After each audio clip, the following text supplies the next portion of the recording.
Welcome back, everybody. Friggen Good Politics. Greg and Derek here. We've got some very special guests with us today. Sam Yaholnitsky. I think I said that pretty well. You nailed it. All right. Of Momentum Strategies. All right. I got that one too. And then Heidi Mckillop of ASN. Sorry. I apologize. ASN. You're the owner. And it's primarily like you do a lot of filming, video making, that kind of thing. She's a filmmaker. That's correct. Yeah. Okay, I got to talk about these two amazing people next to me here. So Sam is my friend who we've worked campaigns since we were young children, it felt like. We were adults, but we felt like children, I think, in various Ask Party war rooms and whatnot. And she's done amazing work in the consulting world and now owning her own company and with real estate and all sorts of things. So we saw each other this weekend and we're like, you're coming on the pod. And then same thing with Heidi. It's like, Heidi, we've done some really cool video work together and you've done some amazing documentaries and so much other work in the comms and advocacy space. And it's like, Heidi's got to come on too. So much fun. So this is great. CBC night news star, like. Oh God, no. Haven't you been on? I thought you were on. I was on. I think I've been on CBC. CT? I've been on CBC before, but yeah, we've done a few. Okay. Like around with Global. Yeah. Like I've seen you on TV. Yeah, a couple times. Yeah. Made an appearance. So. Yeah. Superstar, like obviously. Definitely not. I thought maybe she was in trouble for going on the CBC. I was like, oh, I know. I've been on the CBC. I have too. Am I kicked off? No, you're good. Well, yes, thank you very much for coming on. We're excited to have you. Thanks for having us. So yes, we're here at the Canada Strong and Free Network. It's been a great, couple of days here. Conference. A great conference. Greg has a bow tie on. Yes. What are the bow tie reviews, everybody? Beautiful. Bow ties are cool. It's the wrong color. Yeah. Okay, but I'm wearing blue shirt. Okay. Yeah. Red, So, white, and blue. It balances. In fact. Well, but for the Union US Jack. is not It's for the popular. Union Jack, not for the American I flag. can't. okay. I can't speak. About it. Also wearing. You got red, white, you got like blue. 16 more colors than I do. Yeah. The most colorful goes to Sam. Yeah. So today, our first play of the week, we want to talk about other leaders in the middle of writ periods or elections. Because we had Jason Kenney here, we had Scott Moe, and we had Premier Smith. Yeah. Jason Kenney's obviously a former premier, but still, to have them come here and speak in the middle of an election, and we've had Stephen Harper coming out to endorse Pierre Poilievre, other various factions coming out to endorse Mark Carney. So what does that mean? Like, what does the effect of other leaders during elections have? So we're going to turn it over. Sam, you first, and then Heidi. Oh boy. Well, I think, it's been interesting, the partisanship. Some have tamped it down while others have really let it out. I think the thing that has stuck out to me the most, and I probably hear it more than others because I follow what Scott says, Premier Moe, but he essentially said, which I think we've heard it before, but this is the election. Yeah. And there is so much happening. And I was talking with actually Tim McMillan last night, and I just said, you know what? Yeah. We're only 100 and some years old as a country. For better or worse, this is a huge time for opportunity. And, Premier Smith talked about just all of the different provinces and their assets and their resources and how we could work together. And she brought a lot of optimism to the table into the conversation. Yeah. So I really appreciated kind of having them all out and sharing those perspectives because they are influencers. Yeah, of the most real kind. Yeah, Yes. absolutely. Yeah. Heidi? Yeah, I agree. I think what was really interesting, I certainly love Danielle Smith and how she approaches these conversations, but it's nice to see how unified she is for the rest of Canada. I thought she had a key moment in her speech yesterday that really stuck with me. Was talking about facilities and refineries being built, and she didn't say it should be in Alberta. It actually should be built in different parts of Canada that already have the infrastructure Nation where building. we could build up from it, from already existing infrastructure that's there. And I thought that was a really key point of this unified Canadian approach. Yeah. And I want hopefully that Canadians can keep that in mind when they're listening to some of these premiers, because I know in the New Brunswick news particularly, Danielle Smith gets a lot of flack for being so pro Alberta. Yeah. And I think what we're seeing from her is a very united front in terms of all the premiers coming together and having more collaboration this time around. And I think that's kind of what we're all kind of feeling from some of these speeches, is that they're wanting to fight for Canada first. Well, The wildest part, is Quebec.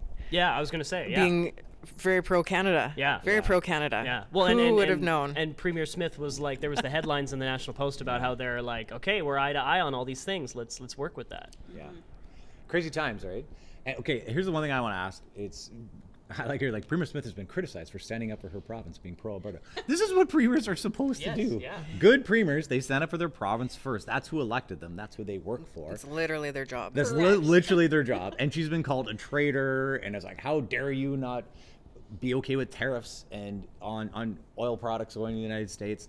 Like that rhetoric in Canada has been very insulting to Albertans, and I thought that is a sad state of our federation. I'm glad it's changing a bit, where some of these premiers are starting to get aligned and whatnot. But I think the interesting thing here is the game of influence that gets played. So all of these premiers have a team that they're on, right? So Stephen Harper came out and endorsed Pierre Poilievre. That's exciting. And then Susan Holt in New Brunswick, she's a new dynamic leader for New Brunswick. She's there helping out Carney. And then you have Wab Canoe in the middle, sort of. I don't think he's really helped.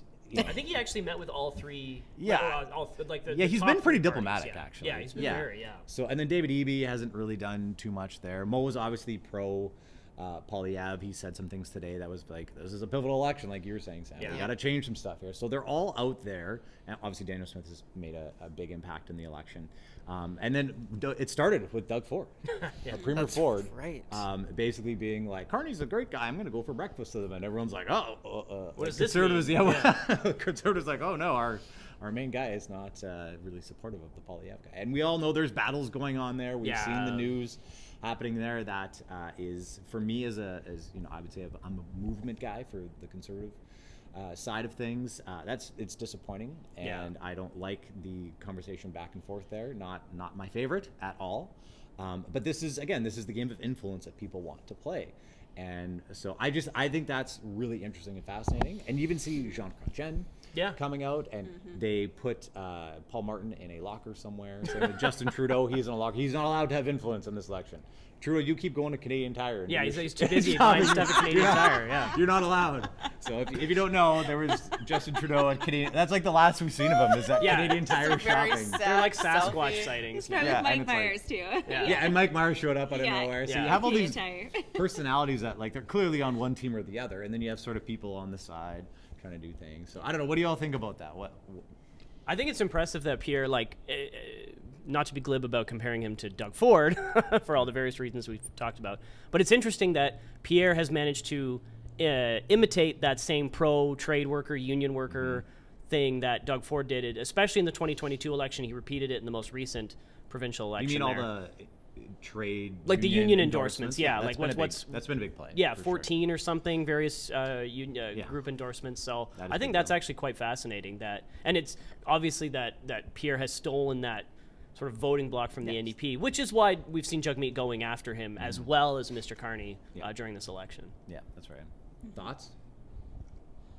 Yeah, this is, it's just an interesting time for all these huge movers and shakers. I think, for instance, when we look at, again, these the tariff wars and everything that's been happening, we were really shocked to see the rebound, I think, from the Liberal Party coming through.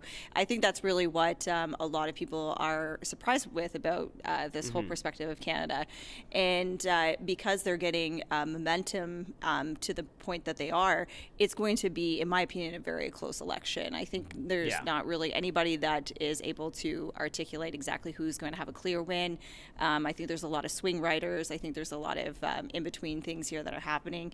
We certainly see a lot of our premiers stepping up and having a front row seat this time. Yeah. But maybe I don't remember this, but I don't remember the premiers ever getting this involved before. It seems in a more than federal. usual. Yeah. Is that just me? Well, that I think I you're think right. it's the times. I remember during the 2021 election, Francois Legault of Quebec actually openly, fully endorsed Aaron O'Toole. Oh, I didn't remember. And I remember thinking, is this going to change anything? Right. And it didn't really. So yeah, I guess my follow-up question to all that is: do these endorsements actually change anyone's mind, or maybe is it mostly a motivating factor for the base to get out? Does it do that? What do you guys think?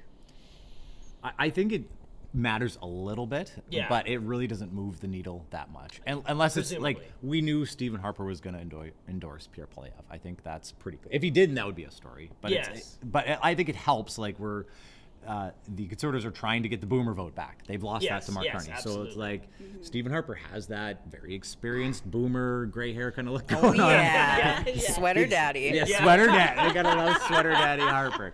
So I think that's a very good play. Yeah. Chrétien, does he still have influence? I think he still does in Eastern Canada in some places. I will say I thought it was funny that he referred to Mark Carney as the next Kim Campbell. Which I was like, Oh yeah, Yes. yeah, I remember. what do you that mean too. by that, funny. Mr. Chrétien? Yeah, Campbell, who lost horribly. Yeah. So I think there's some influence there. Yeah. I think the Doug Ford effect was interesting at the start. Like, it wasn't a good start for the campaign for the It was a bit of a Conservatives. hiccup for them, for sure. It was a yeah. hiccup that didn't help. So I guess I'm turning myself into a pretzel here, saying that maybe actually it does matter.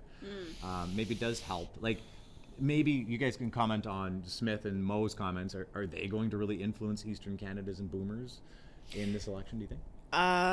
I don't know about that part, but what I've been thinking about this weekend in particular, and actually for like the last month since the election started, as somebody from Saskatchewan, we typically elect Conservatives. However, we have not been represented in the West, in Ottawa, for a decade now. Yeah. And so thinking about who's endorsing who, I actually just feel like this burning kind of fire in the pit of my stomach, because the thought of having another Liberal that government. was the booze last night. I didn't drink. Yeah, What no are one you drinks at talking these about? conferences. Yeah. No way.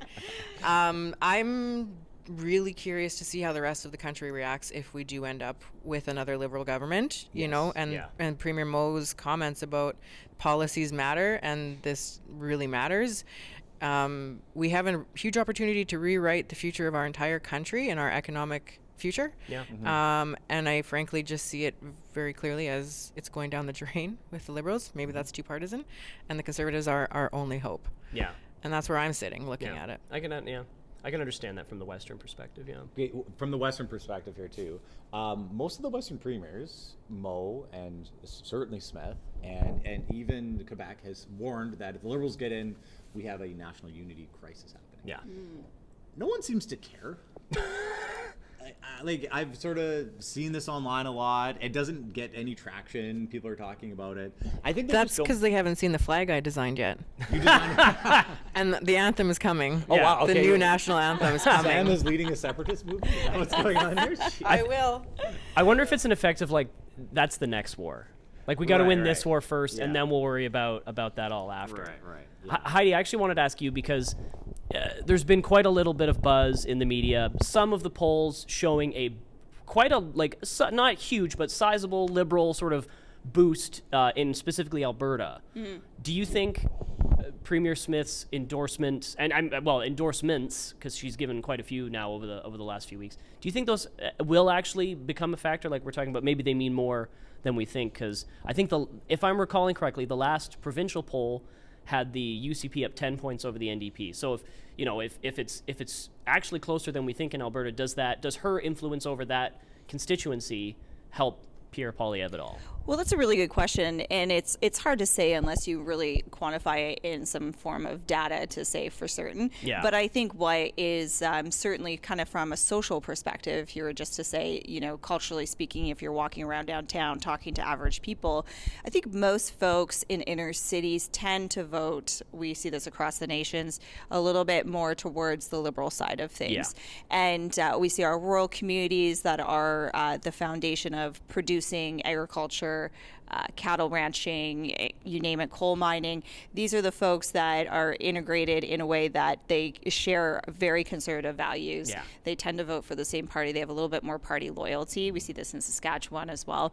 But we are up against the same thing across the nation, is that boomers hold a huge influence in this vote. Yeah.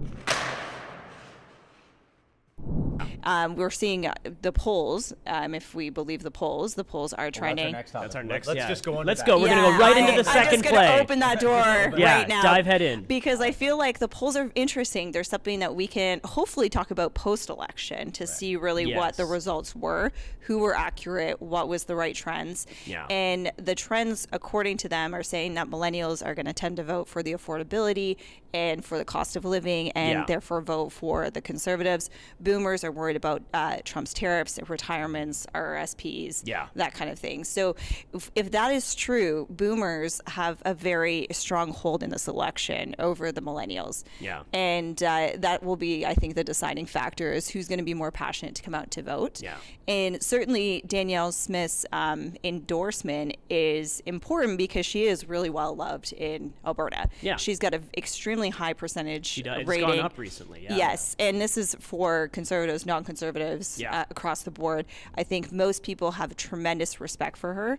And I think a lot of folks too are liking her tone of how she's approaching things. It's very diplomatic. It's very unified, and she certainly has done a good job on that front. So we'll see how integrated that becomes. But culturally speaking, being from Eastern Canada, the eastern part of Canada has always shared a different identity than the West. And that has had a profound effect on our federal elections. We see how many seats are out west versus our New Brunswick, for instance, holding so many seats for such a small province. These are things that come up a lot in our election conversations now, and they do hold a lot of weight in these ridings. So, and it's even more imbalanced when you look at the Senate. Very much so.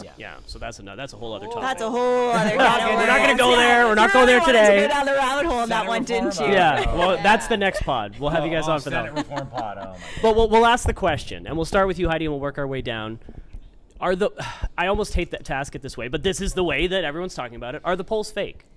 Ooh, so, I mean, I think if I talk to my partner, he'll say, yes, they're fake. But I don't know. I think there are some polls that tend to be leaning towards trending of correct. I also worry about who's actually answering the polls. Like, have you ever answered a poll? Not in a while. I don't answer them. I don't answer surveys. Someone calls me. I don't want to answer the phone. Well, I'm raising kids. We're busy. But I think boomers that have more time on their hands are the ones engaging with these surveys. Correct. So I that's my fundamental question. Like, how are you collecting the data? How is it being represented? And where are you going? Like, are you hitting certain parts of Canada? Where's your focus? Because if you call people in New Brunswick, they're going to answer. The older people have a lot of time on their hands out there, and half the province is. Exactly. So everyone's retired, everyone has time, so they're going to be more apt to engage with this kind of thing than certainly I am out west, right? Totally. Sam, what are your thoughts?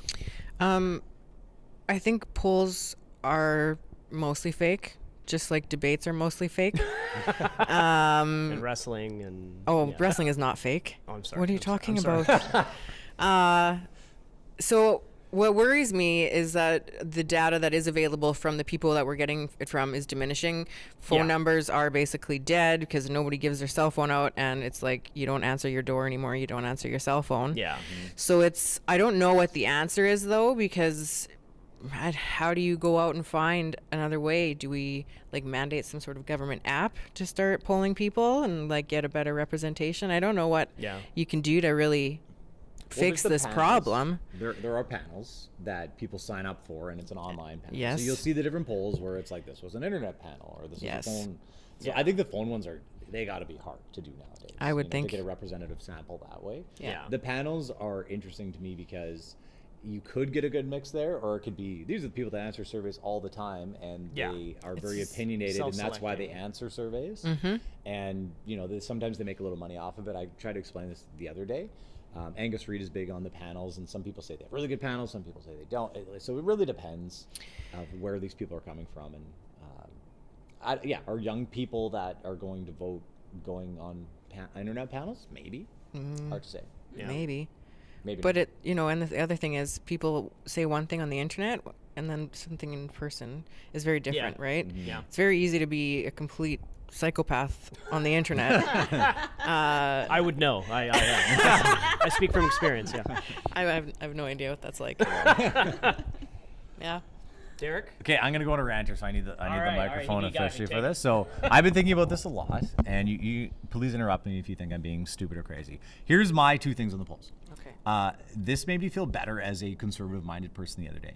If you think about the Saskatchewan election, we were poised to lose that election. By 13 points. By 13 on average. points. Yes. The polls were wrong by 16 points. Now, Saskatchewan is notoriously hard to pull because you have 2 major cities, you have some smaller cities, and you have a bunch of rural. So it is hard to get a good representative sample. But so same thing in Canada too. Yeah. So the pollsters have been wrong. I don't like using the Trump example because no one's trying to talk about Trump nowadays. But Kamala was supposed to win. Everyone thought she's going to win. Even Premier Smith in the last election looked like she was going to lose. And then she had a good debate. And then it changed just enough. It didn't change dramatically. Those polls were a little more consistent. Yeah. But there was a poll, like it was a few days before the election, that showed the NDP up. And everyone's like, oh my goodness, they're losing. And they won. It's fine. Majority government. Yeah. So you really don't know. Now, my other side of me, my pessimistic reality side, was I'm not going to be in a reality distortion field and do Greg's, what do you call it, hopium? Hopium. Pure, High grade, pure, uncut hopium. He's just sucking it up. Yeah, he loves the hopium. So my non-hopium side is the trends are pretty consistent. Keep it together, Sam. I've got some hopium now too. Yeah, you got some hopium now.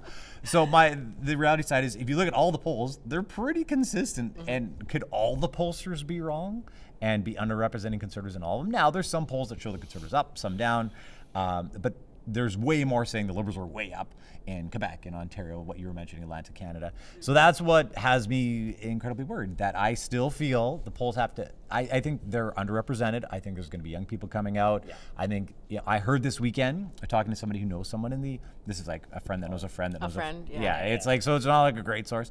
But in the NDP war room, that it said they are going to do surprisingly well in ridings, and people don't see it in the national polling because they're concentrating their efforts in certain areas. So that's a legitimate strategy. Yeah. You actually saw that in the Ontario election. I was just about to say, Yeah, they got terrible results. The NDP did way better than their polling showed. Yeah, and the reverse for the Liberals. Yes. Yeah. Yeah. So you just never know. I think the problem here that I'm finding is that this is the only scoreboard we have in the election. Yeah, really. Right? So this is all people can go on, is like, well, the Liberals are clearly massively winning, and it's very frustrating because I think the Conservatives have run a terrific campaign. Yeah. It's very consistent. The policies are good. The rallies, the question is, do size matter? Does size matter? All the women say yes, of course size matters, right? Not going there. You're not going. I don't even know what to say to this. But rally sizes are important. I think they determine momentum. When you have the Edmonton rally, that's the biggest rally since Pierre Elliott Trudeau. It's like, how can this guy lose? Well, it's true. And I actually kind of wonder if the size of these rallies matter. I feel like Conservatives show up, but I've always been so partisan that I've never gone to a Liberal convention. I may have crashed the NDP convention a few years ago. But do they show up for the Liberal rallies like they do for Conservatives? I just feel like Conservatives have always been very excited to come out and see a leader and fill a hall and just be very excited. But this is Justin Trudeau, unprecedented. In 2015, Justin Trudeau was filling up rooms in a similar manner to what Pierre's filling up rooms now. Yes. He was very popular. And that was, and again, talking about like polls and changes and stuff like that, in that election, that 2015 election, at one point you had the NDP leading, then you had the Conservatives leading, and then right at the very end the Liberals shut up. Had you asked at the beginning of the campaign, are the polls fake? Well, I guess they ended up being, at least if you compare the beginning to the end. I would say the polls they're accurately grabbing data from the people that they're grabbing data from. But I think the problem is they're not grabbing the full picture. They're not capturing the do not vote. But the problem with the do not vote is they don't always come out to vote. That's right. So, they never know what they're going to do. They never know what they're going to do. This is a better conversation, too, about, again, who's more relatable to the boomers. Like, if you ask your parents, do they like Pierre Poilievre or Mark Carney? What's their answer? And that's really, like, I like to try to gauge through my personal relationships where everybody is at, because tell us the story, Heidi. Yeah, and I've got such a broad mix of folks in my family. I've got everything from NDP, Liberal to Conservative voters. So I really can engage and see what they're all feeling and what the feedback is. But certainly in Saskatoon, for instance, when I met with some folks that were business people down there, they were fans of Mark Carney because of the relatability that they felt with him, being cultured, having a banking background, having a business background.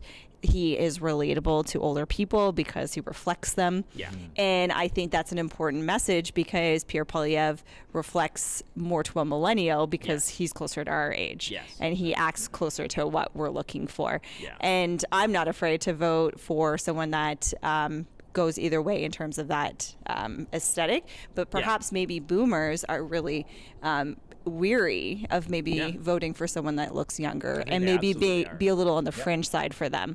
Yeah. And I think that's a really important question because if we're talking about Saskatoon, which typically can be a very conservative province, if there's pockets like this, and I'm sure there's pockets all over the country, we'll see that. And that's what I'm really curious about this election. Like, I'm going to be really focused on this like Saskatoon Calgary vibe and see what the trends are there. Yeah. Because that's going to be important, I think, to really look at long term of how we're approaching some of these campaigns. Yeah. I've heard that from other business people that are older, and typically they vote conservative. Yeah. But they're like, this Carney guy seems pretty smart and good resume and whatnot. Now, they don't know anything about him. Yeah. And that's where I say, I think in a year, even if he wins, they're going to hate him in a year because of who he actually is, which is an eco-radical environmental activist. Chinese-friendly, tax haven, union busting. Yeah, I'm getting partisan, sorry. You are, but that's what the But still factual. Still factual. Still That's all. facts. We're not wrong, folks, not wrong. It's totally factual, and people just don't know it yet because they're so scared. There's so much noise. I keep telling people it's incredibly busy in the media cycle. Yeah. Nothing's getting through unless you're following social media. And boomers have their own sources of social media too, but they're in like the craziest echo chambers. Like the boomers that I know, it's like, yeah, they're engaged on Facebook or whatever, but it's like it's a very tight circle of things, and I hope millennials are better at getting out of their own bias bubbles. Well, but Maybe I'm wrong. that's a super good point, though, Derek, because even my dad. You're welcome. This is why I love Sam. My dad is an avid TikToker. He loves being on TikTok. Okay. But I had to explain to him what an algorithm is. Yeah. And when you look at one dying chicken video, all of a sudden you see 10. Yeah. Right? And so that is also the echo chamber that a lot of people are experiencing. And I have not been on X in a long time. Like, I just stopped looking at it. So I don't know what that's like, but it was the grossest hellfire of It's a dirty playground. sadness. But yeah, I don't know if the boomers understand Well, there was the algorithm They don't. game. Most I do don't not. think so. And here's the thing on X. I actually like X more than I used to, and it's because I've trained my algorithm to give me stuff that I like. Yeah. So what I do is I train it to give me my Toronto Maple Leafs news and my their Poland year. news, and I follow a couple different Liberals and NDPers, so I understand what they're. And then obviously I see a lot of conservative stuff too. But if I'm seeing too much of something, I'll quickly scroll by it to actually change my algorithm because I'm like, I know if I do that too. Yeah, like I especially- didn't know that was actually a technical That's a technical Oh, yeah. move. Yeah, on TikTok sometimes pro gamer I'm move. mad because I'm it's a not digital funny enough. master, everybody. Now This is how you manipulate your own Yeah. algorithm so it feeds you the things you want. Can I just weird segue for a second? Please. I had a dream that. This is getting weird already. Okay, maybe I'll save it until we need another like break and a weird pause. I'll bring it No, you back. gotta- No, just put it in no, there. Okay, no. all right. If you want to, I've got, because to your exact question, Yeah. Kolosovsky Strategies, which is a newer polling company. Yeah. I think they were a polling company a while ago and they've come back or something like that. Okay. Or maybe they only did it for private companies. Now they're doing it more for political purposes. They asked that exact question. Where are people getting their information from? Conservative voters, by a large majority, are going directly to like the Facebook source. or Twitter or YouTube page of their local candidate or like Pierre Poilievre's social channels. Yeah. Whereas boomers are more likely to get their That's true. information I filtered think through that's the fair. mainstream media or legacy media or whatever you want to call it. Yeah. Yeah. So and then NDP voters were again more legacy, but they had a bit of both. So it's very clear from the divide Yeah. too in the way that people are reacting to the news and all that stuff. Yeah. The other thing the polls I think is worth noting is the reason why conservatives are like, how are we losing? We're doing so well. And it's, typically if like Stephen Harper won a majority with 39% of the popular vote. Yeah.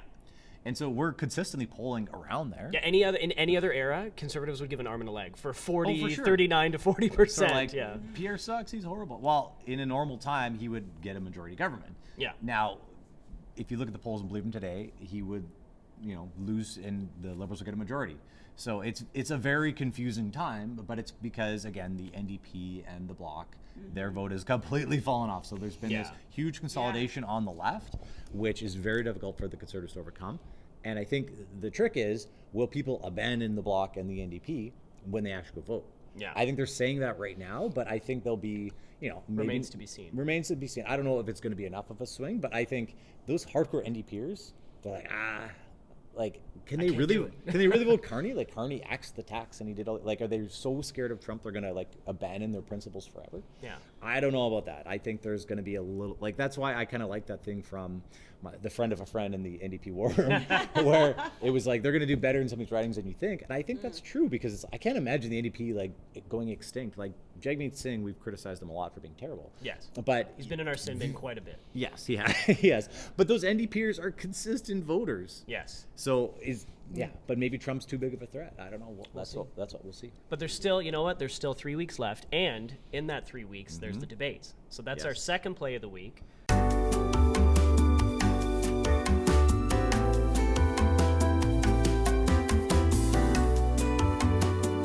The debates, are they going to matter? Are the debates going to matter?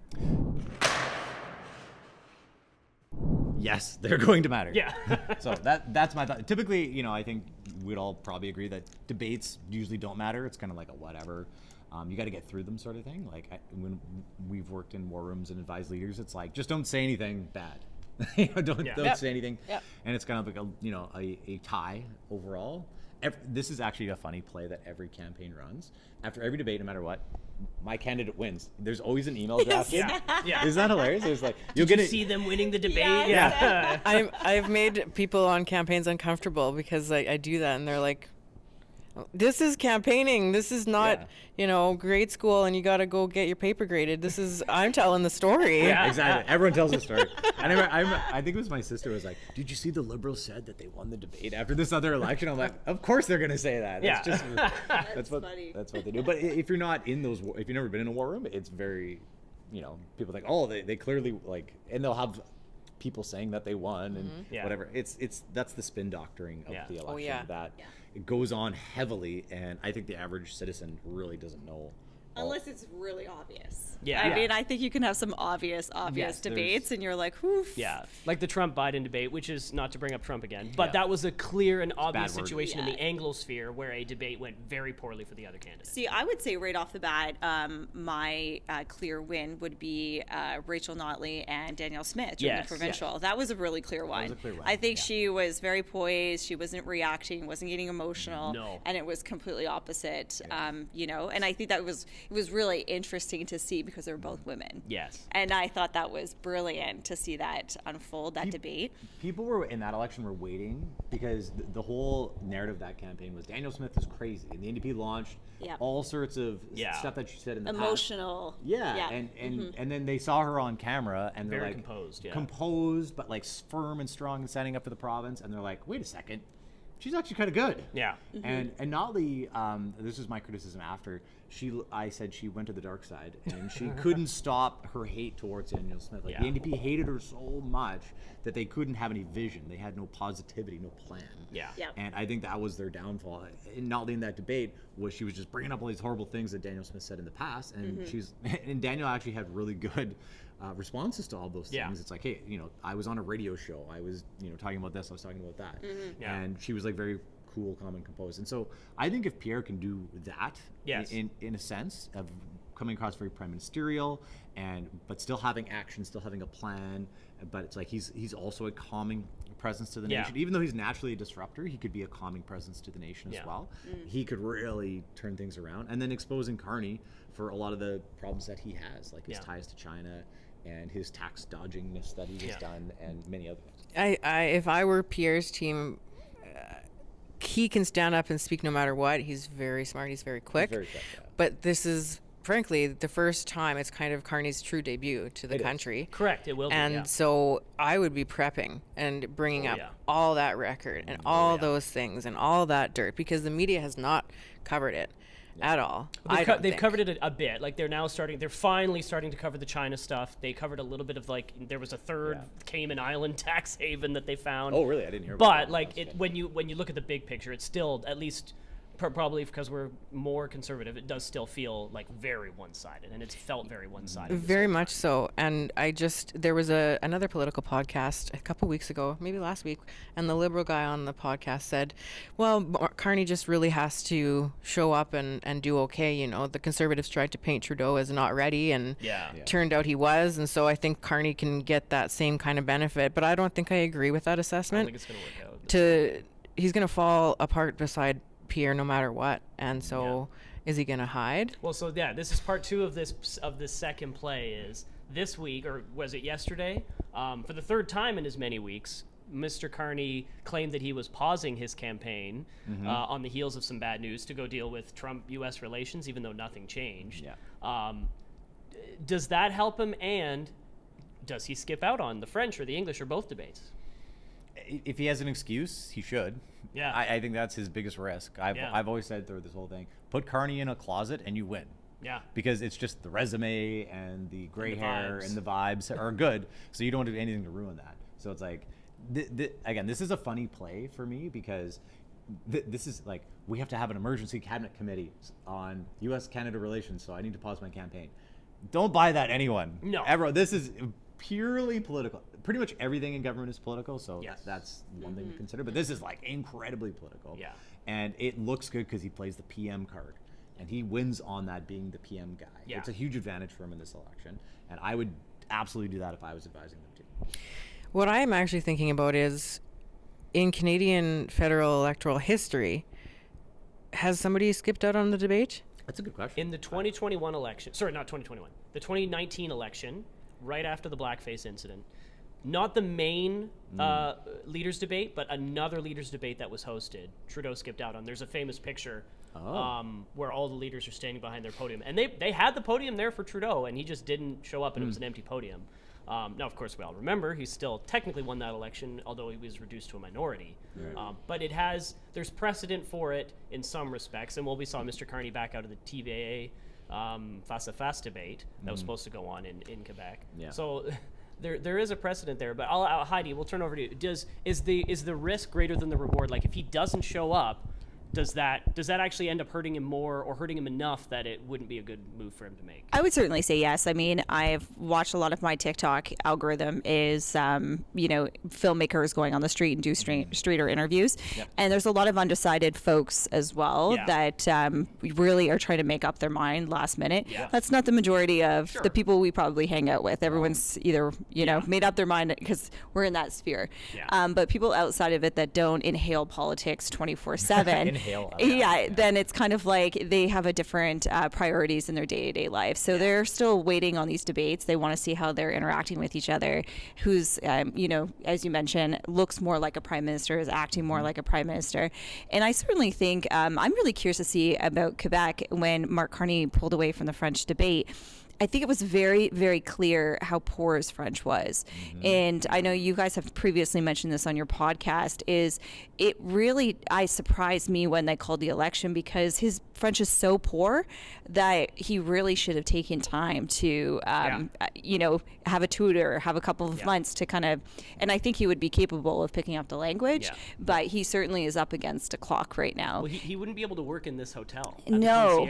The level of French that he has. And he wouldn't be able, and you can tell too when he's answering questions that he doesn't always understand the questions properly. Yes. And that's a huge thing. So his ability to understand French is actually quite low, not even just his ability to speak it. Yeah. So like, he can read a canned speech. Yes. But he can't conversate. No, and of course. Is that a word? Conversate? Of course it is now. Yeah. It is. All right, sure.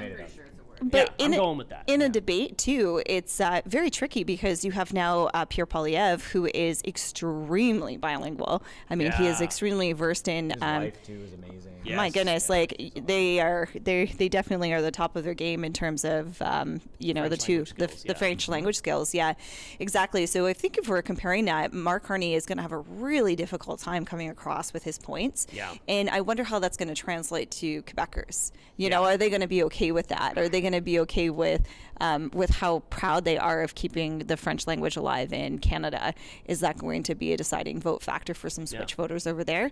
And New Brunswick as well. A lot of people forget it is a completely bilingual province as well. Yeah. There's a lot of switch voters there. In the north especially, Exactly. No one seems to care right now. I wonder what's worse, if he doesn't show up and his absence versus if he shows up, he screws up. Yeah, to me, I know you think it would be better to shove him in the closet, but I actually think it's closer to a 50-50. Right. In terms of risk. I would shove him in the closet. Like, if I had the choice, if I was Everybody managing the campaign, be I'd careful, because Derek's gonna put you in a closet and you are never coming out. Yes. Yeah, hire us to do that for you. So I think it is way too risky for them to have him go out there. Like he might have to, but if I had an excuse, I would take it for sure. So like Trump will do something, and it's like, oh, we can't come for we have an emergency cabinet committee meeting now. Yeah. Or it's like I have to fly to the U.S. to talk to the ambassador. Like I don't know. He can. So I doubt that's going to happen. But if they have an opportunity, for sure they're going to take it. Liberals, like here's the thing with the Liberals, they are so smart politically. Their policies are bad. Their governments are bad, in my opinion. Liberals have certainly done good things over the years, but I think overall, you look at the last 10 years, any of the stats, you're like, this was very poor government overall. Bottom of the GDP pile. Yes, it's not good. But they're very good at getting elected. Trudeau, for all of his faults, he was good at campaigning. He was a ruthless campaigner. Yeah. I actually literally cried when he first got elected. I was like, this is it. It's all over. I cried. Can I also say conversate? This is the definition. It is a word to engage in conversation. Yay! Oh, I'm not an idiot. That's your stick tap. Yeah, that's my for me. So. All right. So should we move into our sin bins and stick? I don't even know what our sin bins are, but we can make some up on the spot. My sin bin would be, and I'm not going to name names because I don't want to be mean, but like in the middle of campaigning, people going on national news and podcasts to like criticize sand campaigns. in the gears and criticize campaigns when they haven't even finished yet. Yes. Like there's plays that get made over the length of a campaign, and we saw it in week 1. We're seeing it again now. Have those conversations after the campain. Right. Very fair. But like in the middle of a campaign, like I mean, there's criticisms to be made, but like, does it have to be that bombastic? So conservatives love hating on each other. Yeah. And I don't. Where did this come from? Does anyone know why we like to hate each other and not be united? My actual theory on that is because the PC party was the Protestant party, and Protestants love I'm gonna go make my own church. Oh, this is a Catholic versus Protestant. I think that's my that's literally my only theory on why that happens. Not expecting that. Yeah, that is hilarious. Because the Liberal Party was the Catholic That is so party, funny. and the Conservative Party was the Protestant party. So that's literally the only reason I can think of. Well, I don't think that's happening in this case. But I don't know. I mean, I don't think it. Yeah, maybe Catholics and Protestants, we get along pretty good nowadays. Nowadays, but we back do. in the day, Yeah, it back wasn't in the so day. good. Yeah, It was yeah, bad. yeah. It was bad. It's actually funny. I look at shows. Like I was watching Shogun. If you know that show on, with it's about Japanese culture and an American guy that goes there. It's a really good show. But he is a Protestant and a Protestant Englishman. Protestant Englishman, and he just hates Catholics. He's like trying to kill them. And I was like thinking, I was like, as a Protestant, it's like I've just never had those thoughts. I'm like, I can't believe they hated it. But it's like they warred over land and things back in the day. And it was a big deal. But I'm like, I knew kind of the history, but it just kind of shocked me. I'm like, when he's just like effing Catholics. And I'm like, oh wow, whoa, jeez, yeah. I kind of like Catholics. That was a hard show for me to watch. I never watched history. I watched a bunch of clips because I'm very pro Anglo-Canadian history, but I'm also Catholic, so it's like, what do I do? I don't know who to root for here. So good. Do you guys have any sin bins? Yeah, any sin bins? Things you've seen where you're like, this is bad. You go first. If you don't have anything, it's okay. We'll go to stick taps. I've been racking my brain. I'm trying to think, and I can't really. You're too positive. That's the problem. You even have something on your nails here that says, wow. Yeah. I know. I'm an eternal optimist at heart. Yeah. So sometimes, Well, let's go to the optimism side. Who's someone that deserves a good shout out that you think is a good person? This is the stick tapping. stick so you can taps, stick yeah. tap for them. Who do you like? out there? Danielle Smith, like, kind of blew me away yesterday. Really? Okay. She really did. I think a lot about women in politics because I am one. There are not a lot of us, conservatively in particular.